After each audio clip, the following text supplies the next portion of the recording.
సభకు విచ్చేసిన పెద్దలు మరియు ఇక్కడ ఉన్న ప్రజలందరికీ నమస్కారం. అంబేద్కర్ గారి జయంతి సందర్భంగా మనం ఈరోజు ఈ విధంగా సమావేశమై సెలబ్రేట్ చేసుకోవడం అనేది ఎంతో సంతోషకరమైన విషయం. అయితే నా ముందు మాట్లాడిన పెద్దలందరూ కూడా చాలా చక్కగా అంబేద్కర్ గారి యొక్క గొప్పతనం గురించి, ఆయన యొక్క ఆశయాల గురించి చాలా చక్కగా వివరించారు. నేను కూడా ఈ సభలో వాళ్ళు చెప్పిన దగ్గర నుంచి చాలా విషయాలు నేను కూడా తెలుసుకోవడం జరిగింది.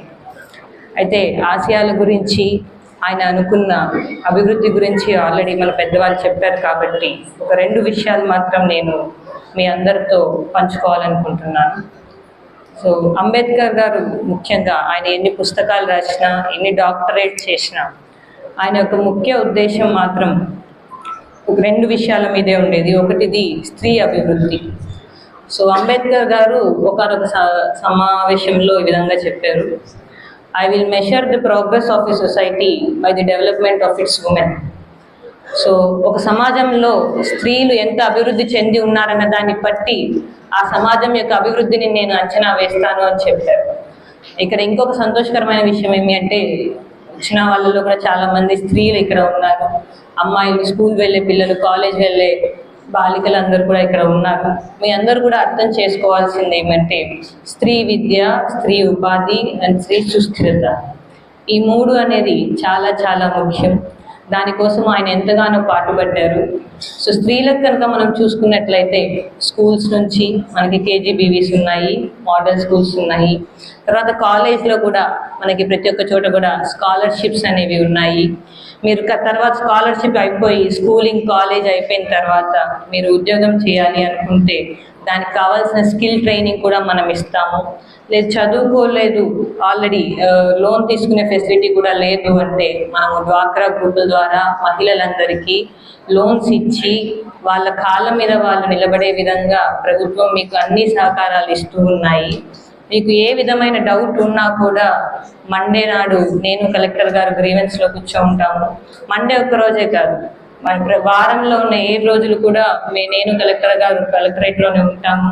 మీకు ఇటువంటి దాంట్లో ముఖ్యంగా స్త్రీలు, అమ్మాయిలు, స్కూల్కి వెళ్ళే అమ్మాయిలు, కాలేజ్ వెళ్ళే అమ్మాయిలు, మీరందరూ కూడా ఏ ఇష్యూ ఉన్నా, మీకు చదువుకోవాలి, మీకు ఇబ్బందిగా ఉంది, ఈ పలానా ఉద్యోగం చేయాలి, పలానా చిన్న స్టార్ట్అప్ పెట్టాలి, లేదు టైలరింగ్ తీసుకోవాలి, 2-3 టైలరింగ్ మెషిన్స్ తీసుకొని మేము స్టార్ట్ చేయాలనుకుంటున్నాము, లేదు ఇక్కడ మనకి మ్యాంగోస్ బాగా ఫేమస్, పికిల్ యూనిట్స్ పెట్టాలనుకుంటున్నాము, ఇటువంటివి మీకు ఏ విధమైన ఆలోచనలు ఉన్నా 200కి 200% మేము సపోర్ట్ చేయడానికి గవర్నమెంట్ నుంచి, డిస్ట్రిక్ట్ అడ్మినిస్ట్రేషన్ నుంచి మేము ఎప్పుడు కూడా సహకరిస్తామనేసి సభాముఖంగా చెప్తున్నాను. అండ్ అమ్మాయిలు ఖచ్చితంగా చదువుకోవాలి, చదువుకుంటేనే మీకు సమాజంలో గౌరవం అనేది ఉంటుంది. అండ్ మీ వ్యక్తిగత సంతోషము, అదేవిధంగా కుటుంబ సంతోషము, అభివృద్ధి మీ యొక్క చదువు మీద ఆధారపడుతుంది. 2వ ఉద్దేశం అంబేద్కర్ గారిది ఏమంటే సామాజిక న్యాయం. ఇంతకుముందు పెద్దలు మాట్లాడినప్పుడు ఒక మంచి పదం చెప్పారు. చైర్మన్ గారు, నేషనల్ చైర్మన్ గారు మాట్లాడినప్పుడు, డేనియల్ గారు, so fight caste with cash. So అది ఎందుకు ఇంపార్టెంట్ అన్నది నేను మీకు చెప్తాను. సో మనం చూసుకున్నట్లయితే జస్టిస్ అనేది ఒక ఇంపార్టెంట్ ఫీచర్ ఆఫ్ మన కాన్స్టిట్యూషన్. జస్టిస్ అనేది న్యాయం కావాలి. ఇప్పుడు గ్రీవెన్స్ కూడా మన వాళ్ళు వచ్చినప్పుడు న్యాయం కావాలి అంటారు. ఏం న్యాయం? న్యాయం అంటే ఏంటి? సో న్యాయం మనం తీసుకున్నట్లయితే political justice, social justice and economic justice. So ఈ సభ మీద ఇంతమంది ఉండడం, ఇది వచ్చి పొలిటికల్ జస్టిస్కి ఒక ఎగ్జాంపుల్ అనేది చెప్పుకోవాలి. వీళ్ళు ఇంత చక్కగా మాట్లాడటము, వీళ్ళ యొక్క మీ కష్టాలని, వీళ్ళ యొక్క హక్కుల్ని ఇంత స్వేచ్ఛగా గట్టిగా చెప్పుకోవడం అనేది పొలిటికల్ జస్టిస్. సో ఒకప్పుడు ఈ స్వాతంత్రం కూడా ఉండేది కాదు. అయితే అంబేద్కర్ గారు కోరుకున్నది మెయిన్గా ఏమంటే సోషల్ జస్టిస్, అంటే సామాజిక న్యాయం. సో ఇప్పుడు ఈ సమాజంలో మనం ఉన్నాము. సమాజం అంటే ఏవో పెద్ద ఎక్కడెక్కడ ఉండేది కాదు, మన చిత్తూరే ఉంది. చిత్తూరులో అన్ని వర్గాల జనాలు ఉన్నారు, ఇదే మన సమాజం. సో సామాజిక న్యాయం అంటే ప్రతి ఒక్కరు కూడా ఒక వ్యక్తిగా గౌరవించుకోవాలి. And the fate of a person should not be decided by the accident of birth అని చెప్తారు. సో ఫేట్ అంటే విధిరాత. ఒక మనిషి యొక్క విధి, ఒక మనిషి యొక్క తలరాత అనేది అతను పుట్టిన క్షణంలో డిసైడ్ అవ్వకూడదు. అతను చదువుకొని అతని యొక్క శక్తి మీద డిపెండ్ అవ్వాలి. పలానా వర్గంలోనూ పలానా కుటుంబంలోనూ పుట్టినందుకు ఈ ముద్ర వేసి వాళ్ళ యొక్క శక్తిని అక్కడికే లిమిట్ చేయకూడదు అన్నది అంబేద్కర్ గారు చాలా గట్టిగా నమ్మారు. అదే సామాజిక న్యాయం అనేది ప్రతి ఒక్కరిని కూడా మనిషిగా గుర్తించి అందరి వాళ్ళకి ఇవ్వాల్సిన గౌరవాన్ని ఇచ్చి అందరూ కూడా సమానమే అనేది సామాజిక న్యాయం. అయితే ఇవన్నీ చెప్పుకోవడానికి బాగుంటుంది, అందరినీ ఈక్వల్గా మనం చూడాలి చెప్తాం. ఇప్పుడు ఈరోజు మీటింగ్ పెట్టుకున్నాము, స్పీచ్లు ఇచ్చాము, నా ముందు ఒక 10 మంది మాట్లాడారు, వచ్చే సంవత్సరం మళ్ళీ పెట్టుకుంటాం, మళ్ళీ మీటింగ్ చెప్తాం. కానీ మనం నిజంగానే ఆ డైరెక్షన్లో వెళ్తున్నామా లేదా అన్నది మనం ప్రశ్నించుకోవాల్సిన విషయం. సామాజిక న్యాయం అనేది మనం ఇట్లా అనుకోని 4 సిద్ధాంతాలు చెప్పి అందరూ అనుకోవాలి అనేస్తే అందరూ అనుకోరు. సామాజిక న్యాయము ఒక సొసైటీలో ఎప్పుడు ఖచ్చితంగా ఎస్టాబ్లిష్ అవుతుంది అంటే దాంతోపాటు స్ట్రాంగ్గా ఆర్థిక న్యాయం అనేది ఉండాలి. That is what hour chairman గారు చెప్పింది, fight caste with cash. So ఆర్థిక అభివృద్ధి లేనప్పుడు, ఆర్థిక సమానత లేనప్పుడు ఎప్పటికీ కూడా సమాజంలో ఇంబ్యాలెన్సెస్ అనేవి ఉంటాయి. సో మీరు ఆర్థికంగా అభివృద్ధి చెందినప్పుడే మనము సమాజంలో నిజమైన సామాజిక న్యాయం, సమానత్వం అనేది మనము తెచ్చుకోగలుగుతాం. ఓకే, ఆర్థిక అభివృద్ధి ఏంటి చెప్తున్నాం, మళ్ళీ నేను కూడా ఒక స్పీచ్ లాగే చెప్తున్నాను. ఆర్థిక అభివృద్ధి అంటే ఏంటి? ఆర్థిక అభివృద్ధి ఎప్పుడు వస్తుంది? ఒకటి, చదువుకోవాలి. చదువు ఒక్కటే మిమ్మల్ని ఏ స్టేజ్లో అయినా నిలబెడుతుంది. ఇంతకుముందు ఒక పెద్దవాళ్ళు ఒకరు మాట్లాడేటప్పుడు ఒక విషయం అన్నారు, నేను ఎప్పుడు నా పర్సనల్ విషయాలు నేను షేర్ చేయను. సో మేడం, మీరు పెద్ద ఫ్యామిలీ నుంచి ఏం రాలేదు, చదువు వల్ల ఇక్కడ నిల్చొని ఉన్నాము. మా తల్లి గారు చదువుకి ఇంపార్టెంట్ ఇవ్వడం వల్లనే చదువుకొని కష్టపడి ఈ స్టేజ్ మీద నిల్చొని ఉన్నాము. సో మా అమ్మ ఒక్కటి చెప్పేది చిన్నప్పటి నుంచి, నేను నీకు ₹1 కూడా ఇవ్వను, నువ్వు చదువుకొని నీ కాళ్ళ మీద నిలబడాలి, అదే నేను నీకు ఇచ్చేది, నీకు చదువు ఇస్తాను, మిగతా నీ జీవితం నువ్వే చూసుకోవాలి అనేసి. అదేవిధంగా మన పిల్లలకి మనం చదువు ఇవ్వాలి. ఎంత ఆస్తులు ఇస్తున్నాము, ఎన్ని భూములు ఇస్తున్నాము, ఎన్ని ఫిక్స్డ్ డిపాజిట్లు ఇస్తున్నాము అన్నది కాదు, చదువు ఇవ్వాలి. తర్వాత వాళ్ళని కరెక్ట్ డైరెక్షన్లో వెళ్ళే విధంగా వాళ్ళకి అవగాహన ఇవ్వాలి.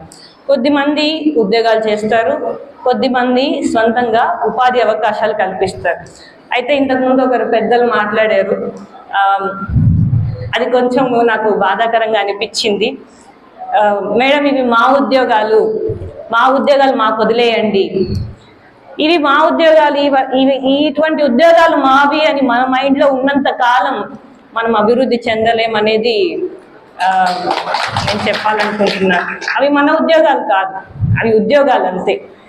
చదువుకున్న వాళ్ళకి అంటే ఒక వ్యక్తి యొక్క శక్తి, అతని యొక్క కెపాసిటీ, అతని చదువు, అతని యొక్క శక్తిని బట్టి ఉద్యోగం వస్తుంది. అంతేగాని ఇవి వీళ్ళ ఉద్యోగాలు, అవి వాళ్ళ ఉద్యోగాలు అనేది అవి దాటుకొని 200 ఏళ్ళు దాటుకొని ఇప్పుడు ఇక్కడికి వచ్చున్నాం మనము. అంబేద్కర్ గారు కూడా నచ్చకపోవచ్చు ఆ మాట, ఏమనుకోవద్దండి ఈ విధంగా చెప్తున్నందుకు.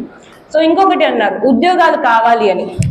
నిన్న సీఎం గారి మీటింగ్ జరిగింది చిత్తూరు సంబంధించి, కలెక్టర్ గారు, నేను అందరం వెళ్ళాం, ఆఫీసర్స్ అందరం కలిపి.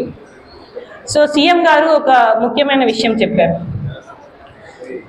ప్రజలు ఇప్పుడు ఉద్యోగాల కోసం ఎదురు చూసే రోజులు పోయాయి, 1 ఫ్యామిలీ 1 ఆంటర్‌ప్రెన్యూర్ అని చెప్పారు.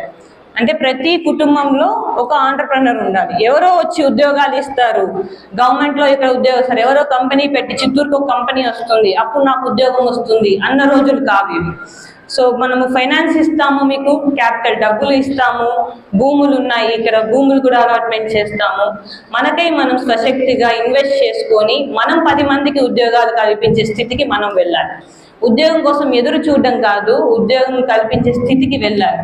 అయితే చదువు ఖచ్చితంగా ఉండాలా ఉద్యోగం కోసము, ఉపాధి కల్పించడం కోసం అంటే అవసరం లేదు. సో కొంచెం మనకి కామన్ సెన్స్ ఉండాలి. అండ్ కొంచెం కూడా ఫైనాన్షియల్గా సపోర్ట్ లేని ఫ్యామిలీస్ అందరికీ కూడా మనం అన్ని లోన్స్ ద్వారా మనం సపోర్ట్ చేస్తున్నాం కాబట్టి, లేదు ఎవరైనా ఇబ్బంది పడుతున్నారో ఆ లోన్స్ మీకు రావడం లేదంటే మీరు వెంటనే మా దగ్గరికి వస్తే మేము కావాల్సిన సపోర్ట్ మీకు ఇవ్వడం జరుగుతుంది.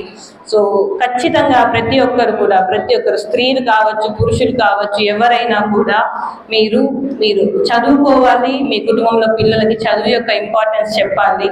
చదువుకున్న తర్వాత ఉద్యోగం కానీ ఉపాధి అవకాశాలు కానీ ఖచ్చితంగా మనం హెల్ప్ చేయాలి. ఆ విషయంలో ప్రభుత్వం మీకు 100%, 200% డిస్ట్రిక్ట్ అడ్మినిస్ట్రేషన్ అయిన మేము, కలెక్టర్ గారు, నేను, మీకు అందరికీ కూడా లోన్స్ కానీ, ఎడ్యుకేషన్ కానీ, జాబ్ కానీ, లేదు ఫినాన్స్ కానీ, ఇవన్నీ కూడా మేము మీకు 200% మీకు సపోర్ట్గా ఉంటాము. ప్రతి ఒక్క ఇండివిజువల్ కూడా, ప్రతి ఒక్క వ్యక్తి కూడా తన కాళ్ళ మీద తను నిలబడినప్పుడే మనకు ఖచ్చితమైన ఆర్థిక అభివృద్ధి వస్తుంది. ఆర్థిక అభివృద్ధి వచ్చిన రోజు మాత్రమే అంబేద్కర్ గారు ఆశయించిన సామాజిక సమానత్వం అనేది మనము సాధించగలుగుతామనేసి ఈ సభాముఖంగా మీకు తెలియజేస్తున్నాను. ఏదైనా తప్పులు ఉంటే మన్నించగలరు.